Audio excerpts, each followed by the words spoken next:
헌법재판관 후보자 3명에 대한 임명 동의안이 오늘 처리될 전망입니다. 민주당은 한덕수 권한대행이 즉시 임명하지 않을 경우 탄핵을 재추진한다고 압박했습니다. 윤석열 대통령이 공수처 2차 소환에도 불응했습니다. 윤 대통령 측은 이르면 오늘 첫 공식 입장을 밝힐 것으로 보입니다. 한국은행이 내년 기준금리를 추가로 인하하겠다고 밝혔습니다. 정치적 불확실성과 경기 하방 위험이 커진 점을 고려한 것으로 보입니다. 카자흐스탄에서 여객기가 추락해 30명 넘게 숨졌습니다. 탑승자 가운데 절반 가까이는 기적처럼 생존했습니다. 시청자 여러분 안녕하십니까? 12월 26일 목요일 뉴스타트 1부 시작합니다. 비상계엄 사태의 정점으로 지목된 윤석열 대통령이 공수처와 경찰 등이 함께하는 공조수사본부의 2차 출석 요구에도 응하지 않았습니다. 공조보는 대응 방안을 고심 중인데 3차 소환 통보에 더 무게를 두는 것으로 보입니다. 첫 소식 김태원 기자가 보도합니다. 비상계엄 사태와 관련해 내란 수계혐의 등을 받는 윤석열 대통령이 공수처와 경찰 등이 함께하는 공조수사본부의 2차 출석 요구에도 불응했습니다. 오동훈 공수처장부터 주임검사인 차정현 부장까지 수사팀 대부분이 출근해 대기했지만 조사는 결국 무산됐습니다. 공조수사본부는 지난 20일 관저와 대통령실에 출석 요구서를 보냈지만 윤 대통령 측은 우편물 수령을 거부하고 전자공문도 열람하지 않았습니다. 내일 출석하시기는 어렵지 않나. 아직 여건이 안 되었다. 탄핵 심판 절차가 적어도 좀 가닥이 잡히고 어느 정도. 앞서 윤 대통령은 지난 18일에 출석하라는 공조본의 1차 소환 통보에도 응하지 않았습니다. 윤 대통령이 잇따라 출석 요구에 응하지 않으면서 공조본도 대응 방안을 논의하고 있는데 우선 대통령에게 3차 소환 통보를 하는 방안에 무게를 싣고 있습니다. 공수처 관계자는 출석 요구를 3번까지 하는 게 일반적인 절차라고 설명하면서 절차상 적법한 절차와 원칙을 지키는 건 중요하다고 말했습니다. 하지만 윤 대통령 측이 탄핵 심판 변론에 집중하면서 당분간 수사에 협조하지 않을 경우 올해 안에 조사가 이뤄지기는 어려운 것 아니냐는 전망도 나옵니다. YTN 김태원입니다. 윤석열 대통령이 잇따라 수사기관의 출석 요구에 불응하면서 정치권 일부에서는 강제 수사를 요구하는 목소리도 나옵니다. 혐의 자체를 부인하는 윤 대통령이 3차 소환에는 응할지도 미지수인데 조사에 난항을 겪는 공수처의 고심이 깊어지고 있습니다. 김주영 기자입니다. 윤석열 대통령이 검찰에 이어 공수처의 소환 통보에도 잇따라 불응하면서 강제 수사 여부에 대한 관심이 더 커지고 있습니다. 영장을 받아 체포하거나 아예 구속영장을 청구해 집행하는 방식이 거론됩니다. 안 나오는데 체포영장 청구합니까 안 합니까? 그 부분에 대해서는 방침이 지금 결정된 것은 없는 상태입니다. 조국 혁신당은 윤 대통령이 소환을 통보한 10시 이후에도 모습을 드러내지 않자 공수처를 항의 방문해 수사에 뜸을 들인다며 비판했습니다.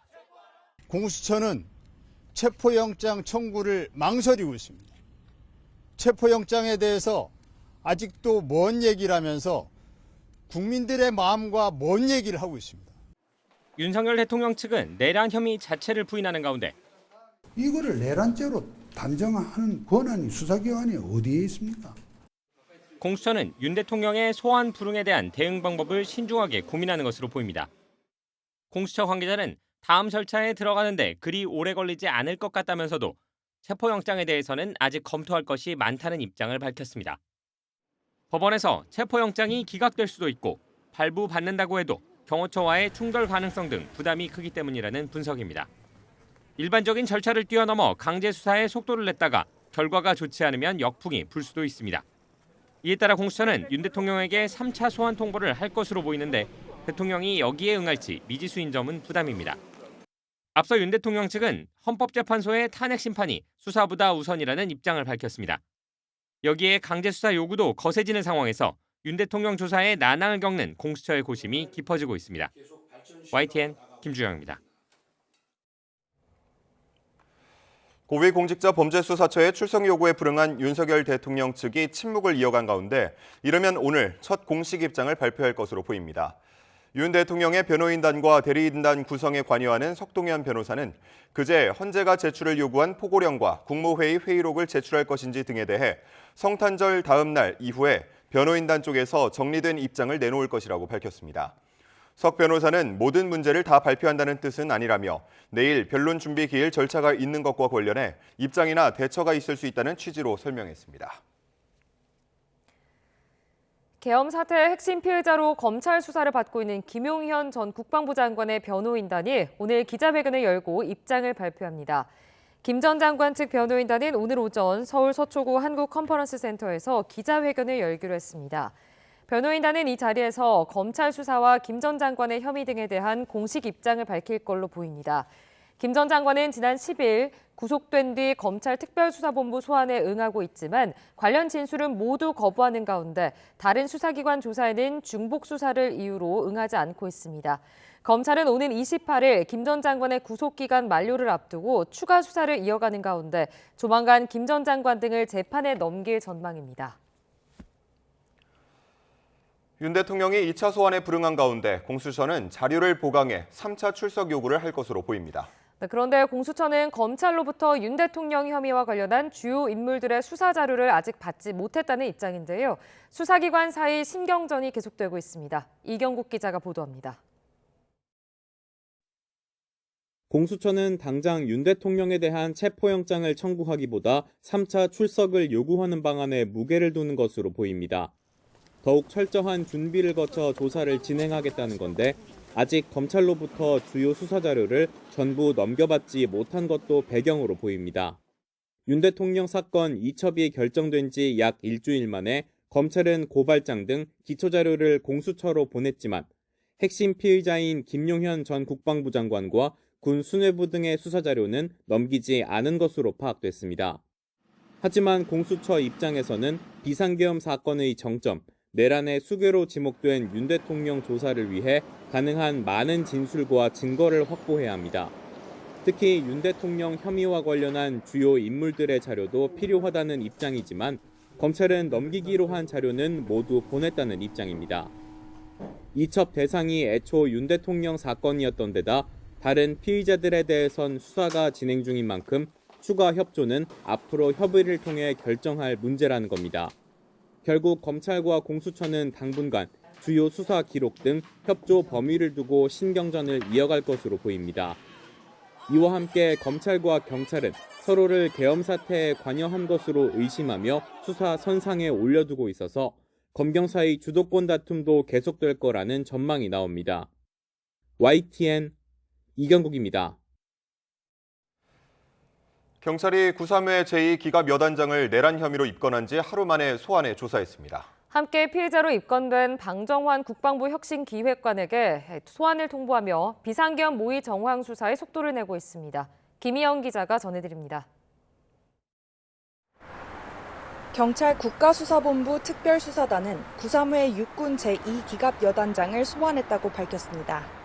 참고인에서 피의자 신분으로 전환된 뒤 첫 조사인데 입건한 다음 날인 성탄절에 바로 조사에 나선 겁니다. 구 여단장은 계엄 비선 노상원 전 정보사령관이 꾸리려고 한 제2수사단의 단장을 맡기로 했던 인물입니다. 제2수사단은 계엄사령부 합동수사본부 산하에 마련될 예정이었던 60여 명 규모의 비공식 조직으로 노 전 사령관의 사조직으로 알려졌습니다. 구 여단장은 또 비상계엄 선포 당시 작전 지역을 벗어나 판교에 있는 정보사 사무실에 머문 것으로 알려져 계엄의 전차부대까지 동원하려 한 거 아니냐는 의혹을 받고 있습니다. 구 여단장은 계엄 당일인 지난 3일 경기 안산에 있는 햄버거 가게에서 노 전 사령관 등과 계엄을 모의한 의혹도 받고 있습니다. 2차 회동으로 알려진 이날 자리에 함께한 방정환 국방부 혁신기획관도 내란 혐의로 함께 입건됐는데 방 기획관은 제2수사단의 부단장을 맡기로 돼 있었던 것으로 확인됐습니다. 경찰은 방 기획관 등의 소환 날짜도 조율하며 비상계엄 사전 모의 정황에 대한 수사에 속도를 내고 있습니다. YTN 김희영입니다. 성탄절인 어제 윤석열 대통령 퇴진을 촉구하는 집회가 서울 도심에서 열렸습니다. 시민단체 촛불행동은 헌법재판소 근처 안국역 1번 출구에서 촛불 문화제를 열고 윤 대통령 즉각 파면과 국민의힘 해산을 촉구했습니다. 같은 시각 차별금지법 제정연대와 성소수자 공동행동 등은 서울 명동성당 앞에서 집회를 열고 윤 대통령의 퇴진과 함께 다양한 소수자들의 권리를 지킬 수 있는 평등사회를 만들어야 한다고 강조했습니다.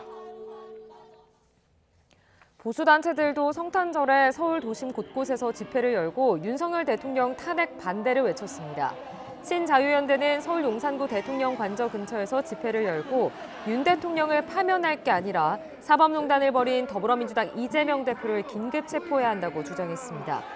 서울 광화문 일대와 서울중앙지방법원 앞에서도 같은 취지의 집회가 잇따라 열렸습니다.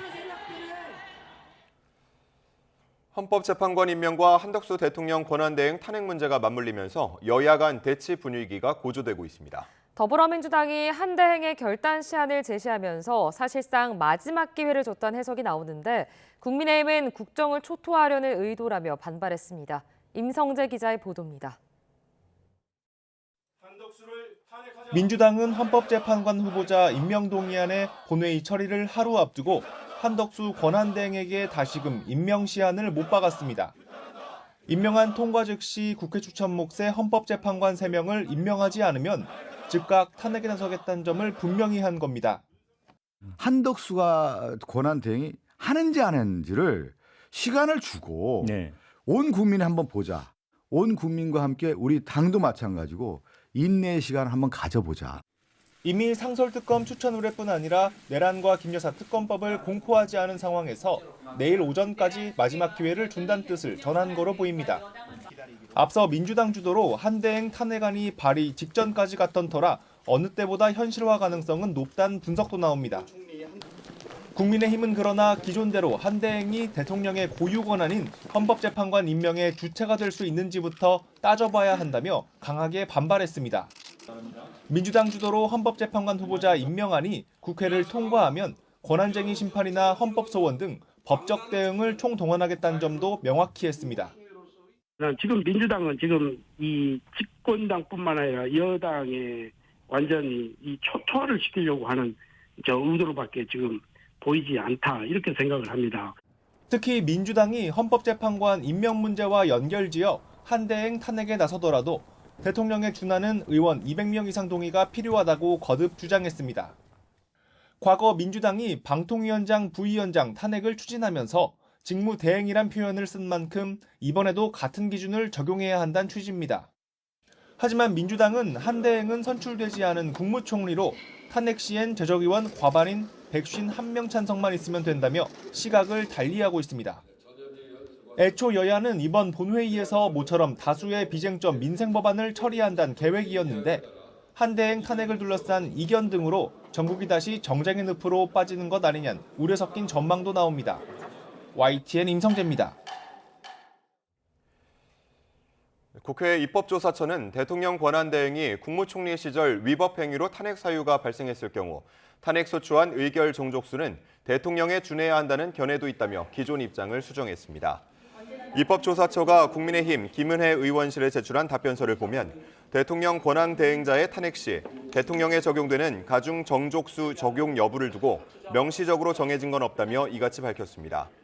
이어 대다수 헌법학자가 대통령 권한대행 중인 국무총리가 기존 총리 직무 관련한 사유로 탄핵당할 경우 일반 정족수, 즉 제적의원 과반 찬성으로 가결될 수 있다 보고 있다고 적었습니다.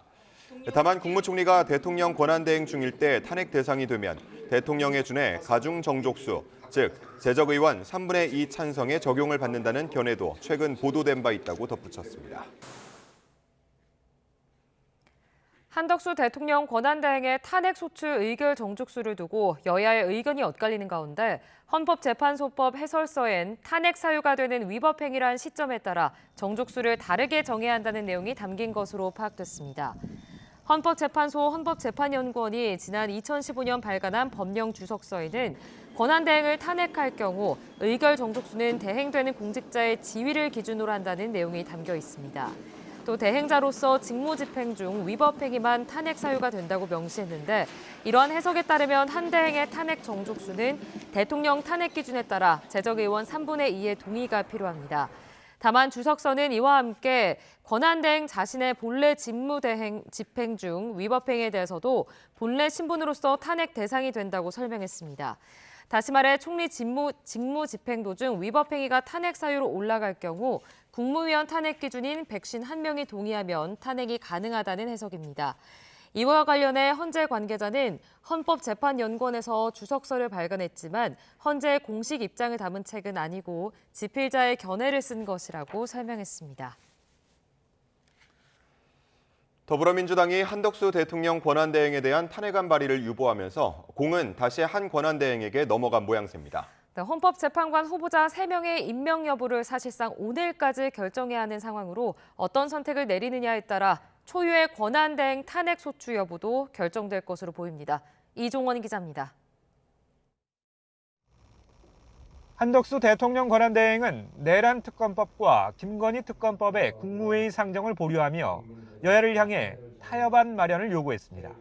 여야 이견이 큰 상황에선 공포할 수 없다고 못 박으며 헌법재판관 임명 문제 역시 마찬가지라고 말했습니다. 저는 감히 우원식 국회의장님을 중심으로 우리 국회가 헌법과 법률에 부합하는 해법을 마련해 주실 것을 간절히 기대하고 있으며 결정을 모두 미룬 채 공을 국회로 넘겼지만 만 하루도 안 돼 넘겼던 공을 다시 돌려받았습니다. 오늘 본회의에서 헌법재판관 3명의 임명 동의안이 통과된 뒤에도 이들을 임명하지 않을 경우 민주당이 유보했던 탄핵안 발의에 나설 예정이기 때문입니다. 헌법재판관과 우리가 요구한 사항들이 이행되는지 여부를 인내를 가지고 기다리기로 결정을 했습니다. 총리실 고위 관계자는 헌법재판관 임명 문제 역시 한대행이 여러 차례 강조한 대로 헌법과 법률에 따라 결정하겠다는 입장으로 한다고 말했습니다. 그러면서도 야당 주도로 인사청문 절차가 진행된 헌법재판관 후보자에 대한 시선이 여당과 다르지 않다는 점도 인정했습니다. 검사가 자기가 기소한 사건에 대해서 판사를 고르는 것과 똑같은 겁니다. 그러나 한대행이 쟁점 법안 6개에 대해 무더기로 거부권을 행사한 상황에서 권한대행의 제한적 역할을 이유로 헌법재판관 임명을 마냥 미룰 수도 없는 상황입니다. 여당 추천 인사를 포함해 헌법재판관 후보자 3명은 물론 법조계 역시 재판관 임명 절차에 문제가 없다고 한 목소리를 내는 것도 부담입니다.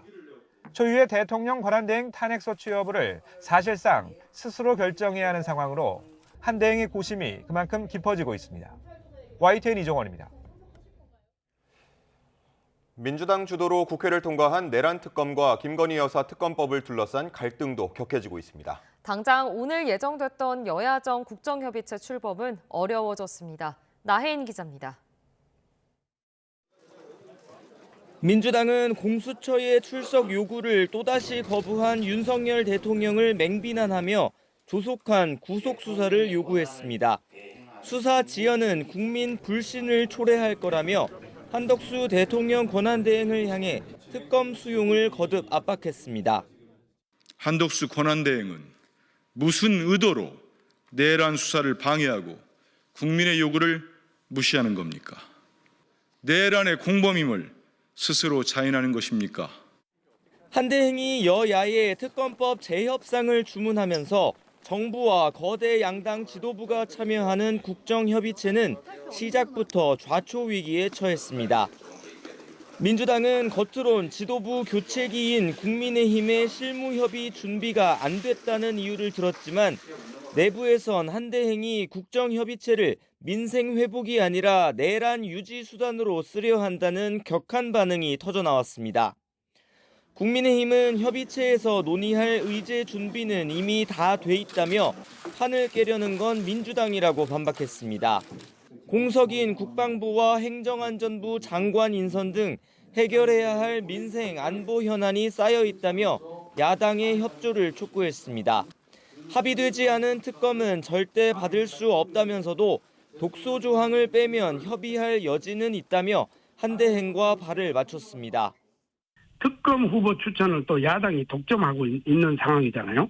제3자 특검법 이런 건 아직까지 살아있기 때문에 논의를 해서 이걸 한번 해보려고 하는 그런 의지를 가지고 있다. 국민의힘은 우원식 국회의장이 직권으로 추진하는 계엄 사태 국정조사에 참여하기로 하고 위원 명단을 제출했습니다. 하지만 야당은 진상규명을 방해하려는 여권의 전략이 달라지지 않을 거라고 의심하고 있어 이 역시 순탄치만은 않을 것으로 보입니다. YTN 나힌입니다. 불안정한 국내 정치와 내수 부진이 맞물려 우리 경제의 뿌리인 소상공인들이 폐업까지 내몰리고 있습니다. 여기에 고환율과 글로벌 통상 불확실성 등으로 중소기업들의 경기 전망도 어둡기만 합니다. 박교환 기자입니다. 대목을 이뤄야 하는 연말이지만 소상공인 자영업자들의 속은 타들어갑니다. 가뜩이나 꽉 닫힌 지갑인데 비상계엄 사태, 탄핵 전국까지 겹치며 그나마 있던 연말 모임 예약도 줄줄이 취소되고 있습니다. 송년회 모임, 연말 모임, 그다음에 이제 많은데 그것들도 많이 취소됐어요. 많이 걱정되죠. 저희 상인들 같은 경우에 사실 12월이 대목이고 이제 그런데 소비 침체 장기화로 소상공인들의 위기는 현실화했습니다. 폐업을 선택한 소상공인들이 받은 폐업 공제금 지급 규모가 올해 1조 3천억 원을 넘겨 최대 기록을 세웠고 소상공인들 대신 신용보증재단이 대신 갚아야 했던 변제금 규모도 빠르게 증가했습니다. 중소기업 역시 사정은 마찬가지. 중소기업 절반이 올해 들어 더 자금줄이 말라붙었다고 토로했고 내년이 올해보다도 더 나쁠 것이라는 전망도 많습니다. 내수 침체는 물론 고환율과 글로벌 통상 불확실성이 큰 원인으로 꼽힙니다. 수입 원자재 단가는 치솟았는데 미국발 관세 폭탄 우려에 수출 호재를 장담하기도 어렵습니다. 트럼프 정부가 이제 보무욕이 강화되고 관세 인상이라든가 이런 부분들이 이제 예고되어 있는 상태인데 미중 갈등이 커져서 이제 불똥이 이제 우리 한국한테 떨어지면은 이제 수출 경기까지 안 좋아지게 되면은 양쪽이 다 안 좋아져서 금융당국은 내년 248조 원 규모 정책금융 공급을, 한국은행은 기준금리 인하를 예고했지만 먹구름 들이운 우리 경제에 희망찬 새해를 가져올 수 있을지는 여전히 미지수입니다. YTN 박견입니다. 한 줄 뉴스입니다. 한국은행은 내년 우리나라 경제 성장률 둔화 등 경기 하방 위험성이 커진 점을 고려해 기준금리를 더 낮추겠다고 예고했습니다. 대한상공회의소는 최근 소비 심리가 위축되고 소상공인의 어려움이 가중되고 있다며 내수시장과 소상공인 지원에 회원사가 적극적으로 나서달라고 요청했습니다. 내수 경기 침체가 이어지면서 소상공인의 폐업 공제금 지급 규모가 지난해보다 10% 늘어난 1조 3천억 원으로 사상 최대를 기록했습니다. 국내 가계대출 차주의 평균 잔액이 지난 3분기 말 처음으로 9,500만 원을 넘어서는 등 가계대출 증가 추세가 이어졌습니다. 인공지능 영어 학습 서비스 스픽이 장기 구독권에 대한 환불을 제한하는 등 불공정 약관을 운영하다 공정위에 적발됐습니다. 지난해 방송 광고 매출이 1년 전보다 20% 가까이 큰 폭으로 줄면서 전체 방송산업 매출도 역성장한 것으로 나타났습니다. 공정거래위원회는 수급 사업자들에게 선박 부분품 제조를 위탁하면서 수정 추가 공사라는 이유로 계약서를 발급하지 않은 SK오션플랜트에게 시정명령과 함께 과징금 5,200만 원을 부과했습니다. 은행권에서 대형 여신 사고가 잇따르자 금융감독원이 은행권 의견을 수렴해 취약 여신 프로세스 개선 방안과 사후 관리 방안 등을 확정했다고 밝혔습니다. 한국경제인협회가 미국과 일본, 중국 등 세계 경제단체들에게 비상계엄 사태 이후 이어진 탄핵 정국 속에서도 한국 경제를 신뢰하고 지지해 줄 것을 요청했습니다. 지금까지 한 줄 뉴스였습니다. 성탄절인 어제 카자흐스탄에서 여객기가 추락해 30여 명이 숨지는 참사가 일어났습니다. 새떼와 충돌한 뒤 비상 착륙에 실패하면서 화염에 휩싸였지만 탑승자 67명 가운데 절반 가까이가 기적적으로 생존했습니다. 보도에 유투건 기자입니다. 굉음을 내며 빠르게 하강하던 여객기가 맨 땅에 착륙을 시도합니다. 하지만 동체가 지상과 충돌하면서 거대한 폭발이 일어납니다. 얼마 뒤 부서진 기체 사이에서 극적으로 살아남은 승객들이 하나둘 구조됩니다. 현지 시각으로 성탄절 오전 아제르바이잔 항공 소속 여객기가 카자흐스탄에서 추락했습니다. 아제르바이잔의 수도 바쿠를 출발해 체첸 공화국으로 가던 중이었습니다. 항공사 측은 비행 도중 새떼와 부딪혀 인근 공항으로 우회하다가 비상 착륙을 시도했다고 밝혔습여 실제로 사고 직전 항적에는 크게 팔자를 그리며 선회하는 모습이 나타났습니다. 여객기에는 승무원 5명을 포함해 60여 명이 탑승하고 있었습니다. 현재까지 30여 명이 숨진 것으로 알려졌습니다. В настоящее время продолжаются аварийно-спасательные работы. В настоящее время госпитализировано 28 человек, из них двое детей. 독립국가연합 정상회의에 참석하기 위해 러시아로 향하던 아제르바이잔 대통령은 곧바로 비행기를 돌려 귀국했습니다. 또 사고 원인을 규명하기 위한 정부 대표단을 카자흐스탄에 급파했습니다. YTN 유튜원입니다. 블라디미르 푸틴 러시아 대통령이 독립국가연합 CIS 비공식 정상회의에서 아제르바이잔 항공 여객기 추락 사고로 30여 명이 숨진 데 대해 애도를 표했습니다. 푸틴 대통령은 현지 시간 25일 CIS 비공식 정상회의를 시작하면서 카자흐스탄 악타우에서 비극이 일어났다며 피해자 가족에게 애도를 표한다고 밝혔습니다. 이어 부상자들의 빠른 회복을 기원하는 것은 물론 철저한 조사가 이루어질 것으로 확신한다고 강조했습니다. 우크라이나가 쿠르스크 지역에서 숨진 북한군 병사의 품에서 발견했다며 한글로 쓴 손편지를 공개했습니다. 러시아는 성탄절 당일에도 우크라이나 에너지 시설을 겨냥한 대규모 공습에 나섰습니다. 런던 조수연 특파원이 보도합니다. 그리운 조선, 정다운 아버지 어머니 품을 떠나 러시아 땅에서 생일을 맞는 나의 송지명 동무. 건강하길 진정으로 바라며 생일 축하의 인사를 드립니다. 한글로 쓴 구겨진 손편지 한 장을 우크라이나군이 공개했습니다. 러시아 쿠르스크 지역에서 숨진 북한군 병사의 품에서 발견했다는 겁니다. 작성일은 12월 9일이라고 돼 있는데 러시아에 함께 파병된 전우에게 보내려다 미처 전달하지 못한 채 숨진 것으로 보입니다. 최근 우크라이나는 북한군 공격 영상과 위조 신분증 등 북한군 관련 자료를 연일 공개하고 있습니다. 우크라이나군 정보총국은 북한군이 아직 전투에 큰 영향을 주진 않고 있다며 현대전 경험이 거의 없어 2차 대전 수준의 전술을 쓰고 있다고 평가했습니다. 이런 가운데 러시아가 성탄절 하루 동안 미사일 70여 발과 드론 100여 대를 동원해 대규모 공습에 나섰습니다. 젤렌스키 대통령은 의도적으로 성탄절에 맞춰 이루어진 비인도적인 행위라고 비난했습니다. Наша велика українська сім'я не може відзначати його повною мірою так, як хотілося б. Так, як це має бути. 이번 공습은 에너지 시설에 집중돼 우크라이나 곳곳에서 대규모 정전이 발생하고 한 명이 숨졌습니다. На ці тривоги. Хоча ми на них все одно звертаємо увагу всередині, вони все одно залишаються. Навіть коли ми зовні здаємося дуже спокійними, все одно тривога внутрішня, вона нікуди не подінеться. 키어 스타머 영국 총리는 푸틴 대통령이 크리스마스에도 잔혹한 행위를 멈추지 않았다고 규탄했습니다. 러시아도 우크라이나 드론 반격으로 쿠르스크에서 9명의 사상자가 발생했다고 주장했습니다. 런던에서 YTN 조수연입니다. 이시바 시게루 일본 총리가 다음 달 취임하는 트럼프 미 대통령 당선인과의 조기 회동 의지를 거듭 밝혔습니다. 또 이와야 외무상은 중국을 방문해 전략적 호혜 관계 추진을 강조하는 등 새해를 앞두고 대미 대중 외교에 바쁜 걸음을 이어가고 있습니다. 도쿄에서 김세우 특파원의 보도입니다. 이시바 총리는 다음 달 취임하는 트럼프 미 대통령 당선인과의 조기 회동에 외교력을 집중하고 있습니다. トランプ次期アメリカ合衆国大統領とも早期に会談を行い、日米同盟をさらなる高みに引き上げていきたいとこのように考えております。 특히 트럼프 대통령 당선인과 동북아 정세에 대한 인식을 공유하고 싶다고도 강조했습니다. 이런 가운데 이와야 타케시 일본 외무상은 취임 후 처음으로 중국을 방문해 이창 총리를 만났습니다. 일본 외무상의 방중은 1년 8개월 만인데 중일 양국의 전략적 호혜 관계 추진을 바탕으로 중일 관계를 진전시키자는 데 뜻을 맞췄습니다. 이와야 외무상은 이어 왕이 외교 부부장과의 회담에서 구체적인 양국 현안에 대해 의견을 나눴습니다.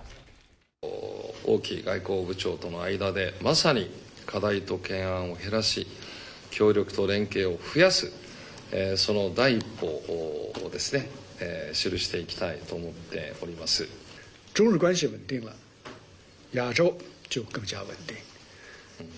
亚洲稳定了，将在世界上发挥更重要的作用。 이 자리에서는 후쿠시마 오염수 방류에 따른 일본 수산물 수입 금지 조치와 타이완 정세, 일본 초등생 피살 사건과 관련해 중국에서의 일본인 안전 등이 논의된 것으로 알려졌습니다. 이 밖에 일본 정부는 한덕수 대통령 권한대행과도 소통을 이어가며 한일, 한미일 협력을 유지하겠다는 뜻도 밝혔습니다. 하지만 대통령 탄핵 정국 등 정치적 혼란이 이어지는 한국과의 협력에 한계가 있는 만큼 이에 따른 대응책 마련에 고심을 거듭할 것으로 보입니다. 도쿄에서 YTN 김세호입니다. 중국이 연간 경제 성장률 목표와 이를 뒷받침하는 경기 부양책을 공개하는 전국 인민대표대회를 내년 3월 5일 베이징에서 개최하기로 했습니다. 14기 전인대 상무위원회는 지난 21일 시작돼 어제 폐막한 제13차 회의에서 이 같은 전인대 3차 연례회의 개막 일정을 확정했다고 중국 관영 신화통신이 보도했습니다. 전인대 연례회의는 중국 최대 정치 행사인 전국인민대표대회와 전국인민정치협상회의, 즉 양회 양대축 가운데 하나로 그해 중국 정부의 경제 운용 방향과 예산안 등을 확정합니다. 중고거래 사기로 780명에게서 2억 원을 가로챈 20대 남성이 강제 송환됐습니다. 일본에 거주하며 온라인 플랫폼 등을 통해 범행을 벌인 것으로 드러났습니다. 사건 사고 소식 박정현 기자가 전해드립니다.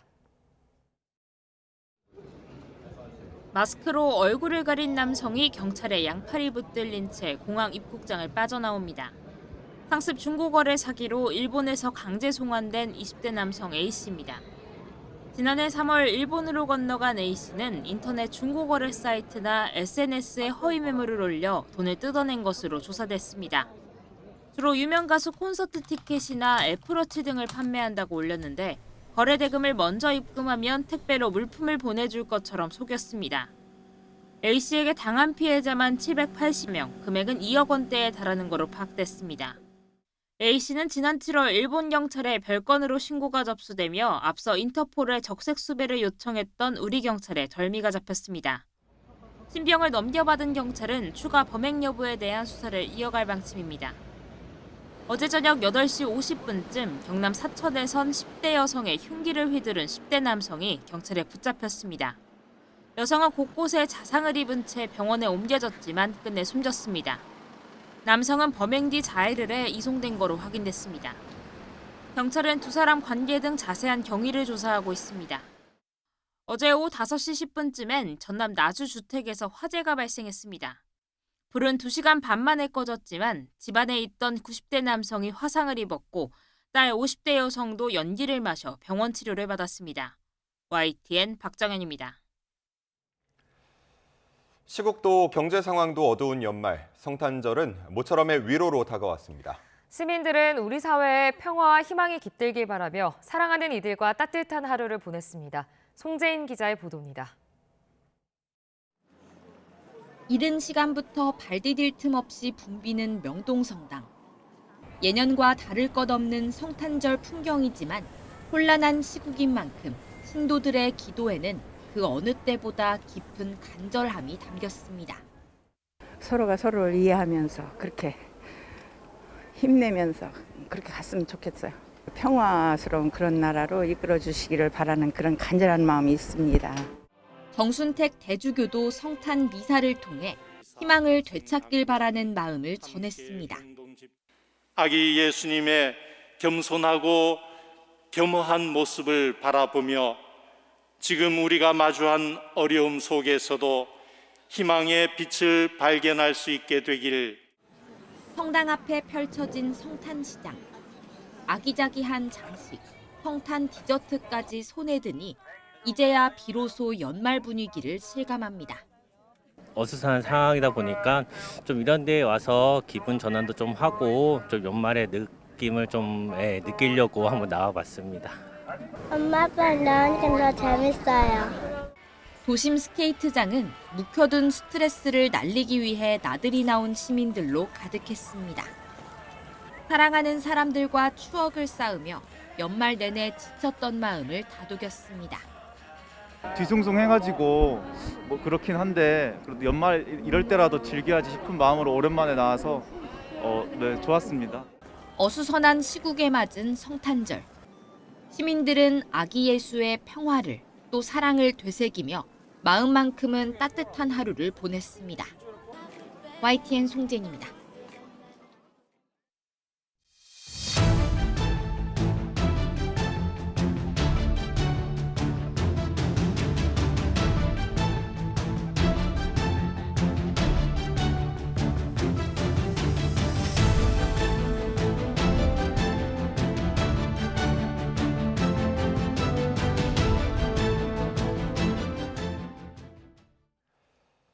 국회는 오늘 본회의에서 인사청문 절차가 끝난 마은혁, 정계선, 조한창 헌법재판관 후보자 임명 동의안을 표결에 붙일 예정입니다.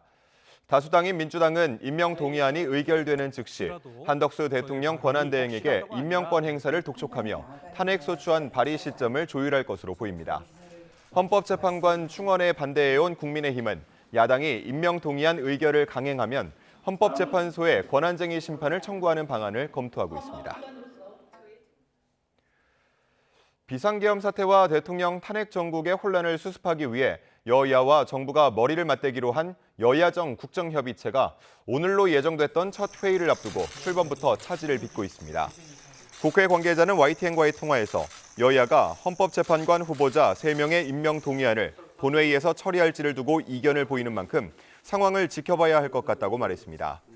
국민의힘 원내 관계자도 민주당이 헌법재판관 임명권과 연계지어 한덕수 대통령 권한대행에 대한 탄핵을 추진하는 상황에서 분위기상 어려울 것으로 본다고 전망했습니다. 민주당 박성준 원내수석 부대표 역시 MBC 라디오 인터뷰에서 의제 등 실무 협의를 하자고 했는데 국민의힘이 준비가 안 됐다며 협의체의 첫 발을 떼기가 상당히 어려울 것으로 본다고 밝혔습니다. 윤석열 대통령이 공조본의 두 번째 출석 요구에도 응하지 않았습니다. 당당하게 맞서겠다던 담화와는 달리 완전히 딴판인데 어떤 이유 때문인지 따져봤습니다. 김영수 기자가 보도합니다. 계엄 사태 10일째 나온 윤석열 대통령의 29분짜리 4차 담화 기조는 확실했습니다. 탄핵하든 수사하든 저는 이에 당당히 맞설 것입니다.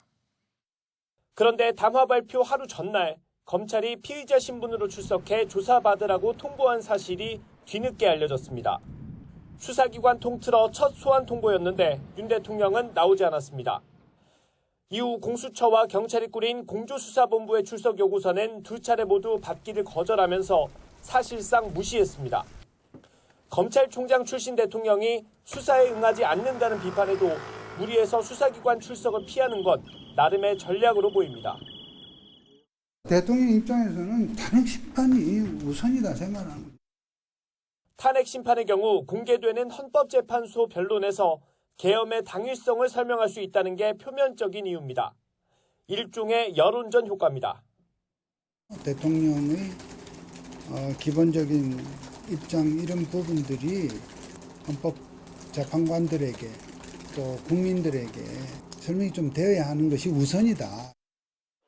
지금의 수사 속도라면 탄핵 심판 중에 재판에 넘겨져 헌재 결정에 영향을 미칠 수 있다는 우려가 깔렸다는 분석이 나옵니다.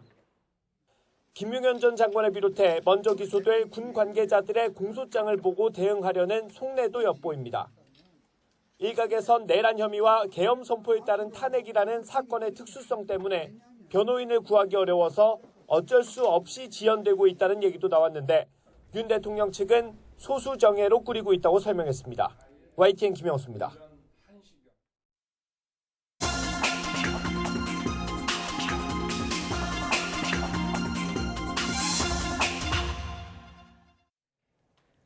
오늘의 글로벌 픽입니다. 어제 성탄절을 맞아 프란치스코 교황은 전 세계에 평화를 기원하는 메시지를 내놨습니다. 가자지구 휴전 합의가 지연되는 가운데 팔레스타인에선 캐럴 대신 포성이 울려 퍼졌습니다. 윤현숙 기자입니다. 예수의 탄생을 축하하는 성탄절. 바티칸 성 베드로 대성당에 수천 명의 군중이 모였습니다.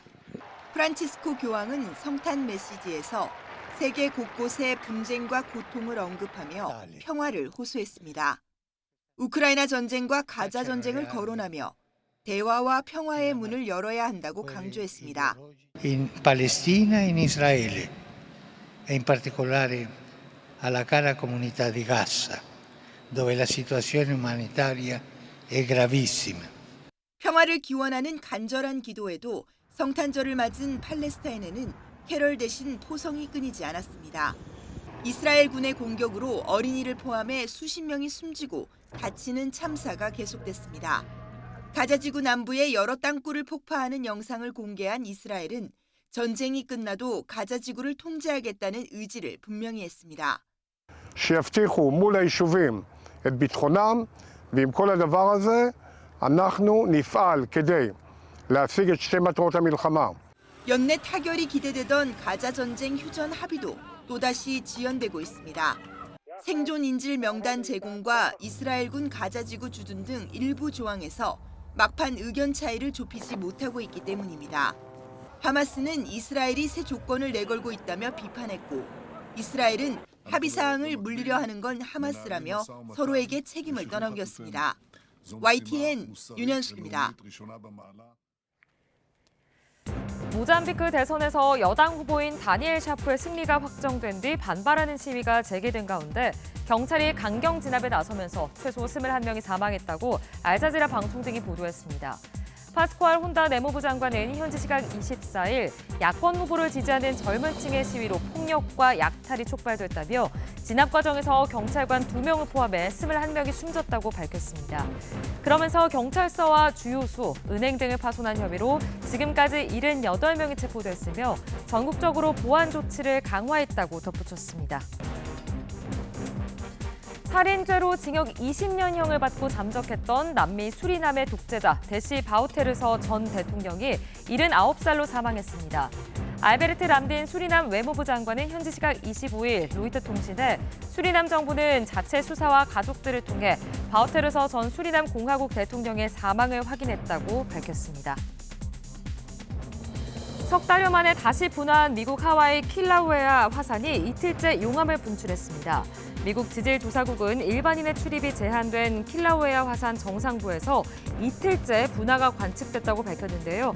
특히 현지 시각으로 23일 새벽엔 80m 높이까지 용암이 분출되기도 했습니다. 현재 지질당국은 화산 분화가 시작되자 적색 경보를 발령했다가 나중에 즉각적인 위협은 없다고 판단하고 경보 수준을 주의로 낮췄습니다. 독일까지 초저출산 기준선인 합계 출산율 1.4명이 무너지면서 유럽의 초저출산 국가에 합류했습니다. 현지 시각 24일 영국 일간 파이낸셜 타임즈는 독일 통계청을 인용해 지난해 독일의 합계 출산율이 1.35명으로 떨어졌다고 보도했습니다. 이는 2022년 합계 출산율 1.46보다 낮고 또 유엔이 정한 초저출산 기준인 합계 출산율 1.4명 아래로 내려간 겁니다. 에스토니아와 오스트리아도 지난해 합계 출산율이 각각 1.31명, 1.32명을 기록하면서 유럽 내 초저출산 국가가 됐습니다. 지금까지 글로벌픽이었습니다. 성탄절마다 열리는 프로농구 잠실 라이벌전, 이른바 S더비에서 선두 SK가 4년 연속 삼성을 꺾었습니다. 명승부의 이벤트까지 풍성했던 축제 현장에 조은지 기자가 다녀왔습니다.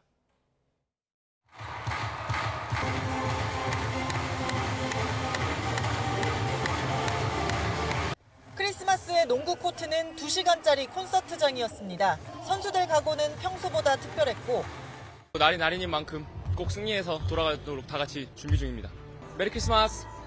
크리스마스인데 아빠가 같이 집에 없어서 좀 그런 점에 대해서 좀 미안하고 빨리 경기 이기고 집에 가서 재밌게 놀자.